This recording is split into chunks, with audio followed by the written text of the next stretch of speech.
जैसे ही मैं महल में पहुंचा, बाबा ने मुझे तैयार रहने को कहा। मैं वॉर स्कूल जाना चाहता था, इसलिए मैं तुरंत तैयार हो गया। शोना लंबे समय से मेरा इंतजार कर रही है। मैंने अपनी माँ द्वारा दिए गए बॉक्स को एक कोने में रख दिया। उस पर प्राजक्ता के 4 फूल रखे गए। मैंने उसे प्रणाम किया और फुसफुसाया, माँ, मुझे आशीर्वाद दो। आपका वासु आज जीवन पथ पर एक महत्वपूर्ण मोड़ ले रहा है। यह पहला दिन है जब वो युद्ध के मैदान में गए हैं। बाबा ने बाहर से पुकारा, करण, शोन, जल्दी करो। मैंने खिड़की से बाहर झांका। सूर्य देव के पूर्वी क्षितिज पर पूरा क्षेत्र चमक रहा था। जैसे ही उनका प्रतिबिंब गंगा के जल में गिरा, उनके 2 रूप दूरी में स्पष्ट रूप से दिखाई दे रहे थे। आकाश में सूर्य देव और एक सांसारिक सूर्य देवता। मैंने शोना का हाथ पकड़ा और हॉल से बाहर चला गया। हम तीनों युद्ध के मैदान में आए। कल की अपेक्षा आज वहां अधिक युवा एकत्रित थे। बीच चौक के चारों ओर सब चुपचाप बैठे थे। उन सभी से एक शांत और गंभीर आवाज आ रही थी। सुबह की ज्यादातर नमाज चल रही थी। बहुत देर से प्रार्थना चल रही थी। मैंने बाबा को वापस जाने के लिए कहा। अच्छा बनो, उसने कहा और वापस चला गया। मैंने चारों ओर उस शानदार अखाड़े को देखा। सारा प्रांगण सुनसान था, लेकिन झमाझम बारिश से पहले झंझावात की तरह पल भर में झूम उठता था। अलग अलग हथियारों की आवाज आपस में मिलकर अलग अलग आवाज करने वाली थी। इसमें सभी युवाओं के प्रोत्साहन के जयकारे जुड़ जाते थे। प्रार्थना खत्म हो गई है। अंदर बैठे गुरुदेव द्रोण चुपचाप खड़े हो गए। उसने अपने दोनों हाथ उठाए और अपने सभी शिष्यों को आशीर्वाद दिया। मैंने शोना को लिया और आगे बढ़ गया। उन्होंने और मैंने गुरुदेव को प्रणाम किया। मुझे उम्मीद थी कि वो अपना हाथ उठाएगा और हमें भी आशीर्वाद देगा। लेकिन इस बीच उसने अर्जुन के कंधे पर हाथ रखा, उससे बात की और चला गया। गुरुदेव के पास हमारी ओर देखने का समय नहीं था। उस युद्ध के मैदान में मेरा पहला दिन था। किसी ने मुझसे कहा था कि गुरु के आशीर्वाद के बिना ज्ञान सफल नहीं होता। वैसे ही मैंने कौरवों के महान गुरु को उनके आशीर्वाद के लिए प्रणाम किया। लेकिन यह राजकुमार अर्जुन उसी समय कहाँ गिर गया? क्या उसके पास यहाँ आने का और समय नहीं था? या गुरुदेव ही उनके एकमात्र थे? या जैसा कि कल गुरुदेव ने कहा था, उनका आशीर्वाद केवल क्षत्रियों के लिए था? अगर ऐसा है तो मेरे जैसे दामाद को कैसे प्राप्त करें, और मिल भी जाए तो क्या मैं थोड़ा क्षत्रिय बन जाऊंगा? और अगर मैं क्षत्रिय बनना चाहता हूँ तो क्या होगा?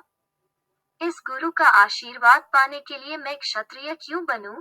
आशीर्वाद नहीं मिलेगा, लेकिन मैं दामाद ही रहूंगा। रहेंगे अधीरथ बाबा और राधा माता के दामाद कर्ण। इस गुरु का आशीर्वाद क्षत्रियों के लिए है। इन गुरुओं का ज्ञान क्षत्रियों के लिए है। ये गुरु क्षत्रियों के लिए है।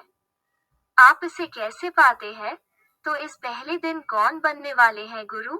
आप किसके आशीर्वाद से आगे बढ़ना चाहते हैं? इस दुनिया में कौन इस सूत पुत्र का गुरु बनने के लिए तैयार होगा?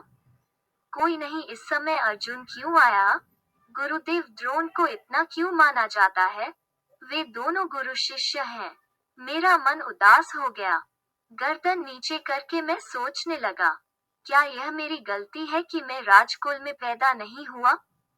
क्या कभी जन्म लेने वालों की इच्छा के अनुसार जन्म प्राप्त हुआ है? जन्म के उतार चढ़ाव को किसने बनाया? क्या एक आदमी को श्रेष्ठ बनाता है? क्या यह उसके शरीर के श्रेष्ठ गुणों के कारण है? लेकिन यह मेरी बात को कौन स्वीकार करेगा? क्या आपका दिन ऐसे ही खाली रहने वाला है? मैं कब से धनुष बाण के विभिन्न शॉट्स को ठीक कर पाऊंगा? ऐसा हुआ है। ठीक है, मनुष्य की परीक्षा देखने के लिए कुछ दिन आए होंगे। क्या करूं, क्या करूं? निराश होकर मैं पत्थर की खदान में इधर उधर भटकने लगा। एक क्षण में दौड़कर उस स्थान पर जाना चाहिए जहां गुरुदेव द्रोण हैं और उनसे सीधे पूछें। शिष्यों का मन जानता है कि वो गुरु हैं। फिर भी हम कैसे नहीं समझ सकते हैं कि एक शिष्य पानी से बाहर मछली की तरह तरस रहा है। उसके आशीर्वाद के लिए तुम उस अर्जुन को इतना महत्व क्यों देते हो? बकरी के सिर के बारे में इतना महत्वपूर्ण क्या है? मेरी तरफ देखो, मेरे कानों में झुमके हैं। मेरी यह पीली चमड़े की त्वचा अभेद्य है। अगले ही पल मुझे बाबा की पुकार याद आई। अच्छा बनो। ठीक से व्यवहार कैसे करें? या हम रोते हुए आपके पास वापस आए कि गुरुदेव द्रोण ने मेरी ओर देखा तक नहीं? क्या करूं, क्या करूं? मैंने हमेशा की तरह आकाश में पूर्व की ओर देखा। सूर्य देव आकाश की नीली छत को रसीले लाल गर्म लोहे के गोले की तरह जला रहे थे। मेरी हताशा पल भर में उड़ गई। इसके अतिरिक्त त्रिभुवन में इस शक्तिशाली तेजा से बढ़कर और कौन सा गुरु उपयुक्त होगा? किसी और का आशीर्वाद क्यों मांगे? आज से यही है आपके सच्चे गुरु। आज से आपकी पूजा, आज से आपका आदेश। अचानक मैं उस पत्थर के चौक पर था।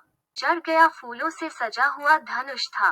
मैंने इसे अपने हाथ में लिया और जितना हो सके अपना हाथ उठाया और कहा, सूर्य भगवान, दुनिया के सभी अंधेरे को चमकाते हुए, मैं आज से आपका शिष्य हूँ।